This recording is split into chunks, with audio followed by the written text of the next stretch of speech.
ఎలా అయితే ఇబ్బంది పడుతున్నావో దీని ద్వారా అలాంటి ఇబ్బందులు అన్నీ తొలగిపోతాయని చెప్తే వెస్టేజ్ని టేకప్ చేసుకున్నా. సో నేను ఫస్ట్ ఎంఎస్ఆర్ గురువు గారి యొక్క మాటలు విని స్కూల్ అనేది నాకు టార్చర్ చాలా ఉండేది. సో స్కూల్ పక్కన పెట్టేసి వెస్టేజ్ని టేకప్ చేసుకోవచ్చు బాగుంది అని నాకు నచ్చి వెస్టేజ్ వచ్చిన. మా సార్ కూడా ఫస్ట్ అంతగా సపోర్ట్ చేయలేదు.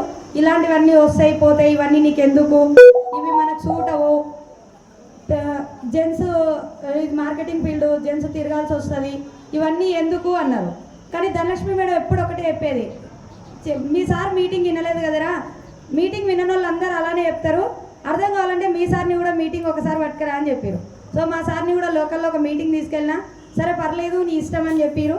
సో ఆ రోజు నుంచి నేను వెస్టేజ్ని టేకప్ చేసిన చాలా సీరియస్గా. సో ఫస్ట్ చెక్ 131 రూపాయలు వచ్చింది.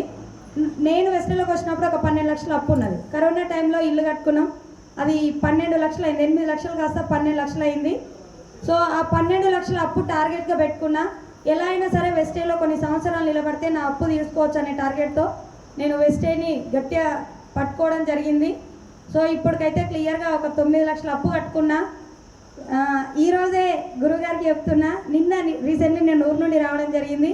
మా ఊర్లో ఒక అద్దెకర పొలం మీరు వేరే వాళ్ళు, సో తక్కువ రేట్కి వచ్చిందని చెప్పి మా ఇద్దరు పిల్లల పేరు మీద ఓన్లీ వెస్టేజ్ మనీతో తీసుకోవడం జరిగింది. సో నిన్నే మేము పాస్బుక్లు తీసుకొని హైదరాబాద్ రావడం జరిగింది. Thank you Guruji. సో ఇప్పుడు నా హయ్యెస్ట్ చెక్ వచ్చేసి 1,40,000. బట్ ప్రతి నెల మాత్రం 1,00,000కు పైగా ఇన్కమ్ అయితే తీసుకుంటున్నా.